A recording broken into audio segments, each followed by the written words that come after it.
بسم الله الرحمن الرحيم نحمده ونصلي على رسوله۔ تاریخ اسلام میں خلافت راشدہ کا ذکر چل رہا ہے اور خلافت راشدہ میں حضرت عمر رضی اللہ تعالیٰ عنہ کے حالات چل رہے ہیں۔ حضرت عمر رضی اللہ تعالیٰ عنہ کی زندگی دو حصوں میں تقسیم ہے، ایک ولادت تا خلافت اور دوسرا خلافت تا وفات۔ اس دوسرے حصے کا ذکر چل رہا ہے، خلافت تا وفات۔ حضرت عمر رضی اللہ تعالیٰ عنہ کی خلافت 10 سال 6 ماہ 10 دن رہی اور اس دور خلافت کے اندر بنیادی طور پر 3 باتیں۔ ایک، جب حضرت عمر خلیفہ بنے تو ایک خطبہ دیا تھا اور اس میں انہوں نے یہ بیان کیا ہے کہ میں خلیفہ کی حیثیت سے لوگوں کے ساتھ کس طرح پیش آؤں گا، اور دوسری بات پھر اس دور میں کیا کارنامے انجام دیے گئے اسلام کے لیے، اور تیسری اہم بات کہ وہ نظام خلافت کیا تھا جس کا آج تک ذکر چل رہا ہے۔ اور جب دنیا والے انصاف کی بات کرتے ہیں تو حضرت عمر کا نام آتا ہے کہ دنیا کو حضرت عمر کا انصاف چاہیے، عمر کی ضرورت ہے۔ تو وہ نظام خلافت کیا تھا؟ ابھی ہماری بات چل رہی ہے ان کارناموں پر۔ یہ جو کارنامے انجام دیے گئے، فتوحات عراق، حضرت عمر رضی اللہ تعالیٰ عنہ کے دور میں عراق مکمل فتح ہوا۔ عراق جب بولا جاتا ہے تو اس سے آج کا عراق مراد نہیں ہوتا، بلکہ اس زمانے کا عراق ایران تک کو شامل ہے، اور صحابہ کرام نے عراق کو فتح کیا ہے تو ایک طرف بلوچستان کے مکران تک پہنچے، دوسری طرف کابل اور بلخ مزار تک پہنچے، اور تیسری طرف ترکی تک پہنچے۔ یہ پورا عراق میں آتا ہے اس زمانے کا۔ پھر آگے شام حضرت عمر کے دور میں فتح ہوا۔ شام بھی آج کا شام جس کو سوریا کہا جاتا ہے وہ نہیں ہو رہا تھا۔ اس زمانے کا شام وہ ہے جو ایک طرف مصر سے لگتا ہے اور ایک طرف آرمینیا آذربائیجان سے لگتا ہے، اور ایک طرف وہ بحیر روم کے ساحل سے لگتا ہے۔ اس پورے ایریا کو شام کہا جاتا ہے۔ حضرت عمر کے دور میں یہ مکمل اسلامی ریاست کا حصہ بن گیا تھا، اور دو بہت بڑی طاقتیں اور قوتیں اور جو دنیا کے اندر اپنی خدائی کا اعلان کرتی تھی، اور دنیا کے انسانوں کو انہوں نے اپنا بندہ بنایا ہوا تھا، اور اپنی خواہشات کو وہ انسانوں پر مسلط کرتے تھے۔ حضرت عمر رضی اللہ تعالیٰ عنہ کے دور میں ان دونوں بڑی طاقتوں کو ختم کر دیا گیا، اور دنیا کی انسانوں کو انسانوں کی بندگی سے آزاد کر دیا گیا۔ دنیا کے انسان آزاد ہو گئے، وہ آزادی سے اپنی بات کرنے لگے، ان کو اسلام پر مجبور نہیں کیا گیا۔ ابھی آپ دیکھ لیں گے جہاں بھی مسلمان گئے کسی کو زبردستی مسلمان نہیں بنایا، ہاں زبردستی کی زنجیروں کو توڑا۔ اسلامی ریاست جہاں بھی گئی وہاں ایک تعداد نے اسلام کو قبول نہیں کیا تو ان کو کچھ بھی نہیں کہا گیا۔ تاریخ اس پر گواہ۔ شام مکمل فتح ہو، اور آج کی مجلس میں انشاءاللہ ہم بیان کریں گے کہ مصر اور افریقہ کا شمالی حصہ لیبیا تک یہ بھی اسلامی ریاست میں داخل ہو گیا۔ مصر کی فتوحات میں قیادت حضرت عمرو بن العاص کر رہے. آپ کو معلوم ہے کہ شام کی جانب جو اسلامی لشکر گئے ان کے امیر عام حضرت ابو عبیدہ ابن الجراح، لیکن شام کی جانب ایک طاعون پھیلا تھا جس کی لپیٹ میں بہت لوگ آئے، اور ابو عبیدہ بن الجراح بھی انہی کی لپیٹ میں آ گئے اور ان کا انتقال. حضرت عمرو بن العاص پھر اس جانب قائد بنے اور ان کو امیر بنائے گئے. ابتدائی فتوحات کیسے ہوئی، پھر معرکہ عین شمس ہوا، پھر فتح بابلیون ہوا، پھر فتح اسکندریہ ہوا ہے، اور پھر ان باتوں کی خبر لے کر قاصد مدینہ منورہ آیا ہے، اور پھر مصر کے اندر ایک علاقہ آباد کیا گیا ہے فسطاط کے نام سے، اور پھر نیل کے عروسہ کا ایک مشہور قصہ پیش آیا، اور پھر برقہ یہ شمالی افریقہ کا حصہ ہے، یہ پتہ. ان باتوں پر بات ہوتی ہے. حضرات آپ دیکھ رہے ہیں یہ ہے فلسطین. فلسطین سے حضرت عمرو بن العاص نے حضرت عمر رضی اللہ تعالیٰ عنہ کو خط لکھا کہ میں مصر کی طرف جانا چاہتا ہوں. حضرت عمر نے ان کو اجازت دی تھی، اور حضرت عمرو بن العاص اپنے ساتھ 3500 آدمیوں کو لے کر مصر کی جانب روانہ. مصر میں وہ پہنچے ہیں عریش ایک مقام. تو یہاں جب وہ پہنچے تو عید الاضحیٰ بقر عید کا دن تھا. حضرات صحابہ کرام کی زندگیوں کو ہم دیکھتے ہیں تو حیران ہو جاتے ہیں. یعنی انہوں نے اپنے آپ کو مکمل اسلام کے لیے وقف کیا تھا. ہم لوگ اسلام کا کام اس وقت کرتے ہیں جب ہم کو فرصت ملتی ہے. جب ہمیں دین اسلام کا کچھ مطالبہ ہوتا ہے تو ہم کہتے ہیں میری وہ مصروفیت ہے، میری وہ مجبوری ہے، میرا وہ کام ہے، جب میں فارغ ہو جاؤں گا تو پھر کر لوں گا. یہاں صحابہ کرام میں نہ عید کا سوال ہے کہ اپنے بچوں کے ساتھ کرنا چاہیے، اور نہ کچھ اور ہے، بس وہ اسلام کے لیے چل رہے ہیں. اور آج یہ اسلام ہم لوگوں تک پہنچا ہوا. عریش کے مقام پر وہ پہنچے تو بقر عید کا دن تھا. یہاں سے مصر شروع ہوتا ہے. یہاں سے جب وہ چلے ہیں آگے فرما ایک علاقہ آتا ہے، تو یہاں پر پھر اصل میں مصر یہاں حکومت تھی مقوقس کی. یہاں مصر کے بادشاہ کو مقوقس کہتے تھے، اور یہ مصر کی حکومت روم کی حکومت کے ماتحت تھی. اصل اس پورے علاقے پر روم کی حکومت تھی اور مصر کی حکومت ان کے ماتحت تھی. اس لیے ان لوگوں کی جانب سے مقابلہ ہوا، اور فرما کے اندر تقریباً 1 مہینے تک محاصرہ ہوا ہے، اور آخر مسلمانوں نے کامیابی پائی ہے فرما کے اندر. یہاں سے بڑھ کر پھر مسلمان بلبیس میں پہنچے، یہ ایک جگہ ہے، اور یہاں کا محاصرہ ہوا ہے، اور یہ جگہ بھی مسلمانوں نے فتح کی. اب آپ دیکھ رہے ہیں حضرات بلبیس سے بڑھ کر مسلمان دنین پر پہنچے، یہ ایک جگہ ہے. یہ دریائے نیل بہتا ہے مصر کے اندر. اس دریائے نیل کے کنارے دنین مسلمان یہاں پہنچے ہیں اور اس جگہ کو بھی فتح کیا. دنین کے بعد پھر مسلمان، یہ مشہور جگہ ہے بابلیون. مصر کے اندر رومی حکومت کی 2 چھاؤنیاں تھیں، ایک بابلیون کے مقام پر اور ایک آگے اوپر اسکندریہ کا مقام ہے. یہاں روم کے 2 چھاؤنیاں تھیں.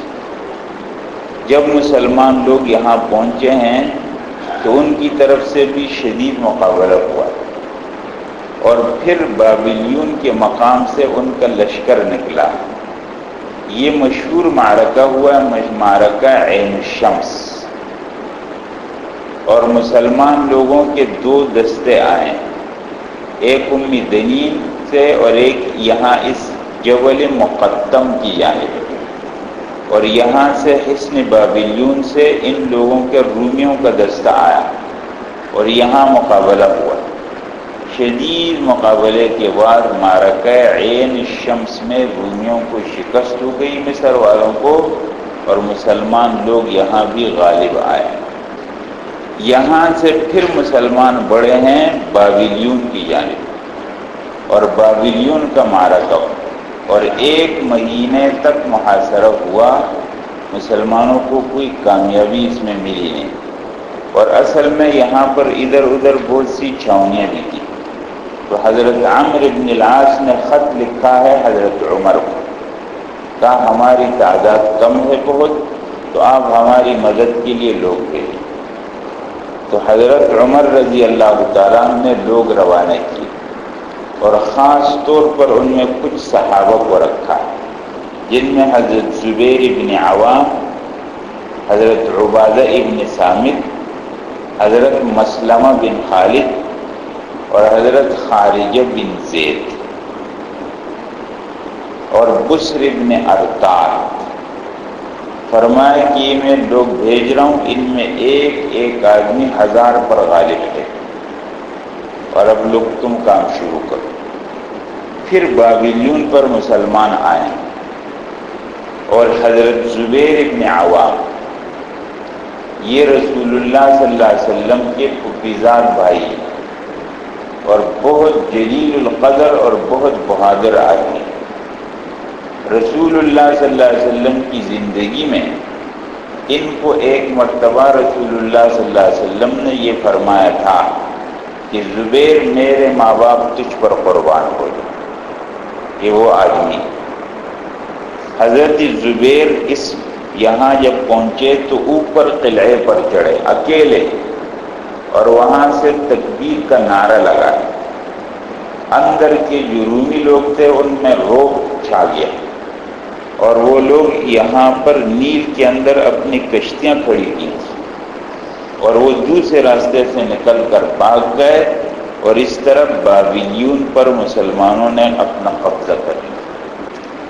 بابلیون جب فتح ہوا ہے تو پھر مسلمان لوگ گئے ہیں آگے۔ یہ منوف ایک جگہ ہے، اس کے بالکل دریا کے پار دوسری جانب، یہاں مقوقس کا اس کا جو محل تھا وہ تھا، مصر کا جو بادشاہ اس کا محل یہاں پر تھا۔ اس کے سامنے بابلیون فتح ہو گیا تو مقوقس کو نظر آیا۔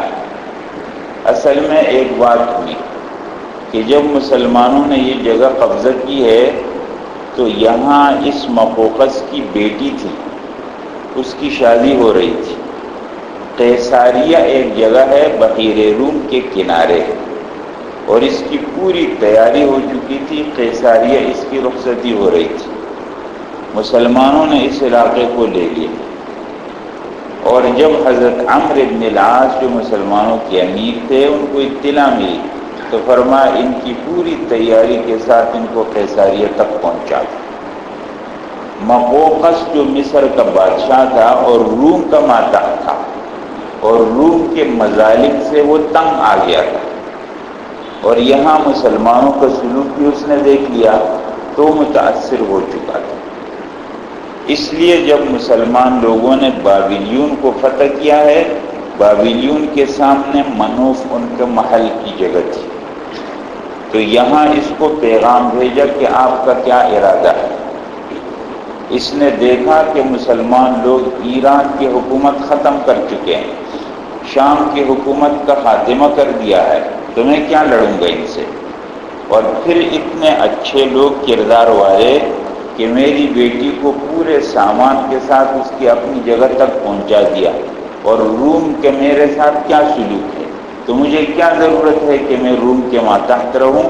اس نے مسلمانوں کے ساتھ صلح کر دی، اور یہاں پر پھر مسلمانوں کے ساتھ صلح ہو گئی اسی جگہ پر، اور یہ علاقہ بھی مسلمانوں کے پاس آ گیا۔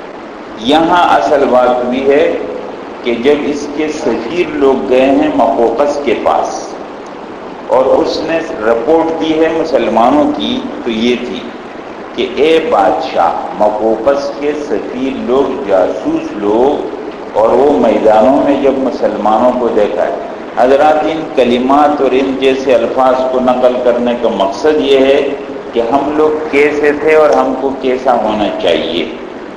ہم لوگ مسلمان لوگ ہیں، ہمارا کردار کیسا ہے؟ ہمارے بڑوں کا وہ کردار ہے کہ دشمن بھی گواہی دیتا، اور آج ہمارا کردار ہو گیا غلط، اور اس غلط کردار کی ہم مسلمانوں کو سزا مل رہی ہے۔ اپنے کردار کو ٹھیک کرنا پڑے گا۔ وہ کیا کہتا ہے؟ اے بادشاہ، مسلمان ایک ایسی قوم ہے جنہیں موت زندگی سے زیادہ پیاری، جنہیں تواضع تکبر سے زیادہ پسند، تواضع کا معنی عاجزی، جنہیں تواضع تکبر سے زیادہ پسند، ان میں سے کوئی شخص دنیا اور متاع دنیا کا حریص نہیں۔ یہ لوگ زمین پر بیٹھنے کو عار نہیں سمجھتے اور بغیر دسترخوان کے کھانا کھا لیتے ہیں زمین پر بیٹھ کر۔ ان کا سردار بھی انہی جیسا ہے، کسی بات میں ان سے الگ اور ممتاز نہیں۔ اعلیٰ و ادنا، غلام و آقا کی ان میں تمیز نہیں۔ جب نماز کا وقت آتا ہے تو سب وضو کر کے ایک قطار میں خشوع اور خضوع کے ساتھ خداوند قدوس کی عبادت میں مصروف ہو جاتے ہیں۔ یہ کردار ہے مسلمانوں کا۔ یہ مصر کے سفیروں نے اپنے بادشاہ کو بتایا، ابھی تک صلح ہوئی نہیں ہے، اس نے لوگ بھیجے، معلوم کیا کیسے لوگ ہیں، ان کو بتائے۔ اب وہ بادشاہ کہتا ہے، مقوقس کا تبصرہ، اے قوم، اگر یہ جماعت پہاڑوں سے بھی ٹکرائے گی تو انہیں بھی اپنی جگہ سے ہلا دے گی۔ خیریت اسی میں ہے کہ ہم اس سے پہلے کہ ہم پر حملہ کریں، ہم ان سے صلح کر لیں۔ اور پھر مصر کے مقوقس و بادشاہ نے مسلمانوں کے ساتھ صلح کی ہے، اور یہ علاقہ روم کے ہاتھ سے نکل کر اسلامی ریاست کا حصہ بن گیا۔ اب جو صلح ہوئی، حضرات اس کو غور سے دیکھیں۔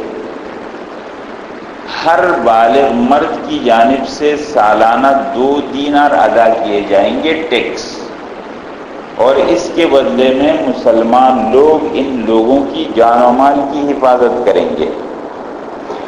نمبر 2، عورتیں، بچے اور بوڑھے اس ٹیکس سے مستثنی ہیں، ان سے نہیں لیا جائے گا۔ نمبر 3، اسلامی فوجیں دوران جنگ جس علاقے سے گزریں گی، قبطی ان کی مدد اور ان کے لیے رسد کا انتظام کریں گے۔ نمبر 4، مسلمانوں کو قبطیوں کی زمین اور مال و دولت سے کوئی سروکار نہ ہوگا۔ قبطی مصر کے لوگوں کو کہتے ہیں۔ اور نمبر 5، مصر کے رومیوں کو، مصر میں جو رومی لوگ آباد ہیں جو وہاں کے ہیں نہیں، مصر کے رومیوں کو بھی حق ہوگا کہ وہ خود کو وہ قبطیوں کی شرائط پر مصر قبول کریں، اور اگر ان کو یہ شرطیں قبول نہیں تو اپنے ملک واپس ہو جائیں، ان کو بھی اجازت۔ ان شرائط پر مصر والوں کے ساتھ صلح ہوئی ہے اور مصر کو مسلمانوں نے لے لیا۔ اس کے بعد ان کا دوسرا ہیڈ کوارٹر جو تھا بڑا، وہ اسکندریہ تھا۔ مسلمان لوگ پھر گئے ہیں اسکندریہ۔ اسی اسکندریہ کے یہ بالکل بحیر روم کے کنارے پر آباد، ادھر ان کی یہ راستے سے، دریا کے راستے سے ان کی مدد آتی رہی، اور مسلمان لوگ گئے ہیں اسکندریہ، اور اسکندریہ کا محاصرہ کیا، اور لمبا زمانہ ہو گیا ہے لیکن اسکندریہ فتح نہیں ہو رہا۔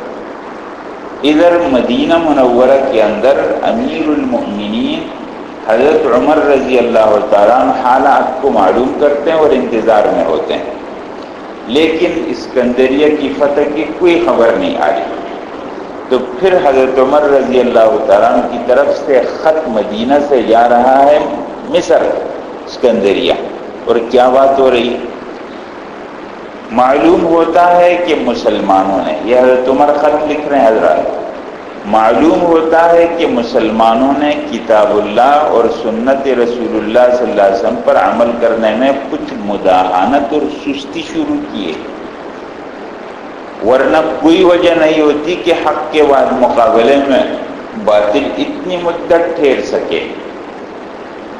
مجھے اندیشہ ہے کہ مسلمانوں نے اپنے اعمال و اخلاق کو کتاب و سنت کے بتائے ہوئے نمونے پر قائم نہیں رکھا ہے، نمونے پر قائم نہیں رکھا، اور حکم دیا، پھر آگے حکم دیا کہ سب مسلمانوں کو جمع کر کے ان کو یہ والی غلطی بتائی جائے اور انہیں تیغ زنی اور مصائب انگیزی اور نیک نیتی کی ترغیب دیں۔ اور آگے حضرات دیکھ رہے ہیں، زبیر، مقداد، مسلمہ، عبادہ، یہ پرہیزگار اور بزرگ اور اللہ والے لوگوں کو آگے رکھ کر دشمنوں سے ایک فیصلہ کن کر لیں۔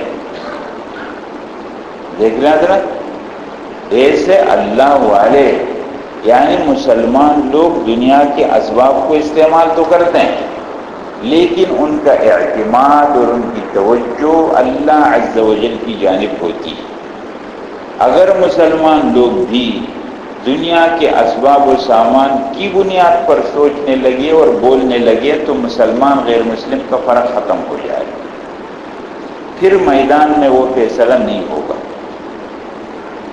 یہاں حضرت عمر رضی اللہ تعالیٰ کیا بتا رہے ہیں؟ بیماری اور پھر اس کا علاج۔ بیماری تو یہ ہے، مجھے معلوم ہوتا ہے کہ مسلمانوں نے اپنے اعمال و اخلاق کو کتاب و سنت کے بتائے ہوئے نمونے پر قائم نہیں رکھا، یہ تو ہو گئی بیماری۔ اور اب علاج یہ ہے کہ زبیر، مقداد، مسلمہ اور عبادہ ان کو آگے رکھ کر فیصلہ کن تک کر لیں۔ اس لیے مسلمان لوگ جب اس طرز پر سوچنا شروع کرتے ہیں، دنیا کی کوئی طاقت ان کا مقابلہ نہیں کر سکتی، اور اس کے بعد اسکندریہ فتح ہو۔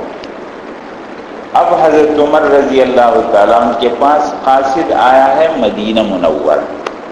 طریقہ یہ ہوتا کہ جو علاقہ فتح ہوتا، قاصد خبر لے کر مدینہ منورہ آتا، اور اکثر حضرت عمر راستے میں کھڑے ہو کر انتظار کرتے۔ آپ نے سنا ہے کہ علاقے جب ایران کی فتوحات اور قادسیہ فتح ہوا غالباً، اور وہ قاصد خبر لے کر مدینہ کی جانب دوڑ رہا تھا، تو راستے میں حضرت عمر کھڑے تھے اور اس کو راستے میں روکا ہے، اور اس نے پہچانا نہیں، کہا کیا خبر تم لائے ہو؟ اس نے کہا میں امیر المومنین تک پہنچنا چاہتا ہوں۔ اور حضرت عمر اس کے ساتھ پیدل دوڑ رہے اور مدینے میں داخل ہو گئے، اور اس کو بتا رہے ہیں۔ پھر وہ بیچارہ ڈر بھی گیا، گھبرا بھی گیا کہ میں نے کیا کیا۔ آپ نے فرمایا سب چھوڑو، مجھے بتاؤ کہ خبر کیا ہے۔ اس نے کہا اللہ نے مسلمانوں کو فتح دے دی۔ یہاں بھی قاصد جب پہنچا ہے مدینہ منورہ میں تو دوپہر کا وقت تھا۔ دوپہر کے وقت میں قیلولہ ہوتا ہے حضرات، سنت طریقہ ہے کہ سوتے ہیں مسلمان لوگ، اور اس نیت سے سوتے ہیں کہ ابھی سو جائیں گے تو رات تہجد کے لیے اٹھ جائیں گے، نیت یہ بھی ہوگی۔ اب مسلمان سو رہے تھے عام معمول، قاصد آیا ہے تو سوچا کہ امیر المومنین تو سو رہے ہوں گے، تو مسجد نبوی کے اندر آ کر کے لیٹ گیا۔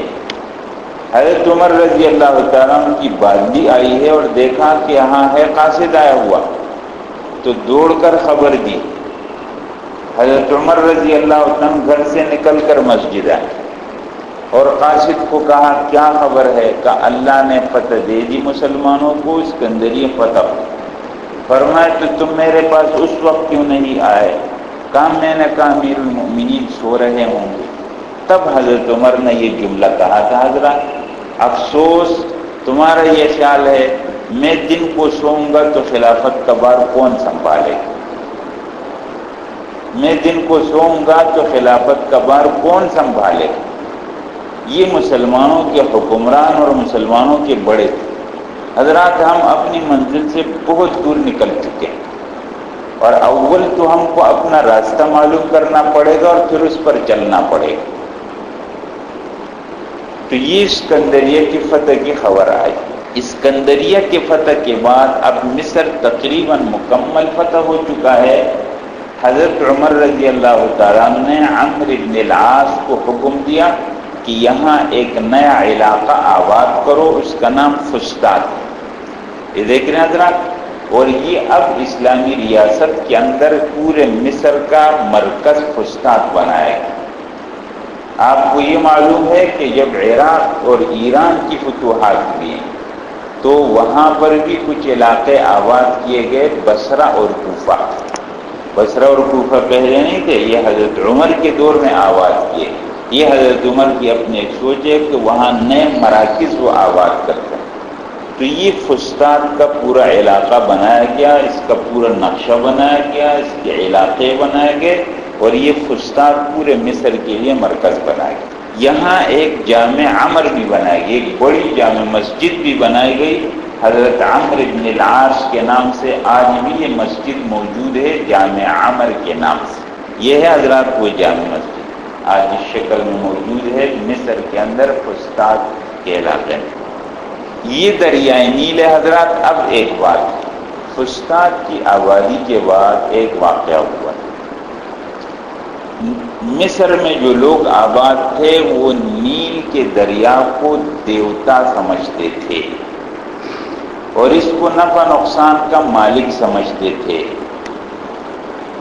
تو ان لوگوں کا یہ عقیدہ تھا کہ سال کے اندر ایک مہینہ آتا ہے جس میں نیل اپنا فائدہ بند کرتا ہے اور اس کے بہاؤ میں کمی آتی ہے۔ تو وہ لوگ ایک لڑکی کو پورا سجا کر کے دلہن بنا کر کے اس نیل کے حوالے کرتے اور نیل میں اس کو غرق کر دیتے، اور پھر ان کا عقیدہ تھا کہ نیل سال کے اندر اپنا یہ ایک لقمہ لے کر پھر ہم کو فائدہ دیتا ہے۔ اگر ہم ایسا نہیں کریں گے تو نیل کی رفتار اور نیل کا بہاؤ اور نیل کی روانی رک جائے گی اور ہم لوگوں کا فائدہ رک جائے گا۔ اب نیل اسلامی ریاست کا حصہ بن چکا تھا، یہاں اللہ کی حکومت چل رہی تھی۔ جب یہ دن پہنچے تو روم کے مصر کے لوگ حضرت عمرو بن العاص کے پاس آئے اور کہا آپ اس کی اجازت دے دیں، ہمارا وہ موسم وقت پہنچ چکا ہے، ہم یہ کریں گے۔ حضرت عمرو بن العاص نے کہا یہ جاہلیت کی باتیں اسلام میں نہیں چلتی ہیں، ناحق کسی کو قتل کر دینا اسلام کے اندر جائز نہیں ہے، ہم اس کی اجازت نہیں دیں گے، اور میں پھر بھی امیر المؤمنین سے مشورہ کروں گا۔